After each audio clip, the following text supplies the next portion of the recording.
A man has been harassing my girlfriend to break up with me, and she told me that she hates him, but now she's insisting on bringing him as a third person in our relationship. Plus all updates. I recently proposed to my now ex-fiancé after 2 years of dating. We met by mutual friends at work. We started talking as friends on dates, and officially started dating on New Year's Eve. At the beginning of our relationship, she mentions this guy, Marvin. According to her, Marvin has always had a crush on her, and during the first months of our relationship, he texted her several times, asking her to leave me and give him a chance. We used to say how pathetic this guy was and how she despised him for suggesting she would leave me for him. I'm nothing special, I'm a 5 feet 4 inches Asian nerdy guy. Time passed, and after 2 years of dating, I proposed to her. So on New Year's Eve, I gave her the ring, and she said yes in front of her whole family. I saved some money, she doesn't work, so I started looking for venues, catering, invitations, decor, and everything. I spent a lot of money as her parents could not help with the expenses, and I had enough savings to go through this comfortably. One day, while running errands, we talked about having a threesome. We are in our 20s, so there are a lot of things we want to try. We briefly discussed how we could find someone, and she quickly said, I have someone in my mind. I asked who and she replied,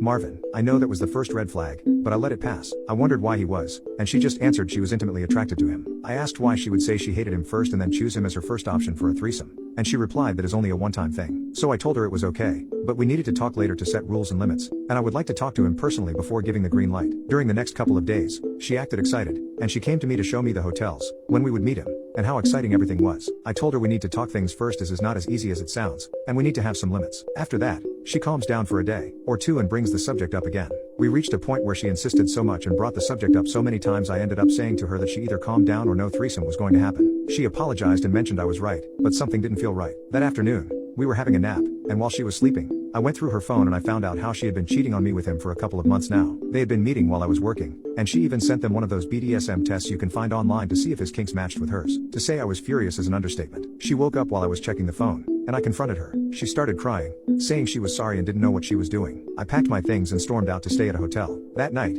I got a call from her parents saying how I was ruining the engagement and acting like a baby while I was the one who brought up the topic of the threesome, and how her daughter wasn't at fault. I hung up without saying anything and started canceling everything I had for the wedding. She called me the next day, apologizing and asking me to return. Her whole family is sending texts asking me to man up, as I was at fault in not breaking the engagement. Update: my now ex-fiancé told her parents we were breaking up because I suggested the threesome and got mad when she mentioned Marvin, and her parents believed her. I contacted my father-in-law, and we agreed to meet at a nearby mall to discuss why I broke the engagement. I had a good relationship with him as we share the same interests and hobbies, so I figured we could have a conversation. We met, and although he looked mad, he agreed to listen. I took screenshots of my ex-fiancé's conversations with Marvin and showed them to him. After looking at everything he told me, I realized that my ex had told them a totally different story. According to what he told me, my ex went to them crying, saying I was breaking the engagement because I wanted to have a threesome. And once she picked Marvin as the third, I snapped at her. He also mentioned that Marvin has been going to check on my ex since she stayed with them after we broke up. We went to my apartment and packed all of her belongings to move her out. The ring was at the apartment as well, so I kept it. We're on our way to drop everything to her right now. I will keep you guys updated.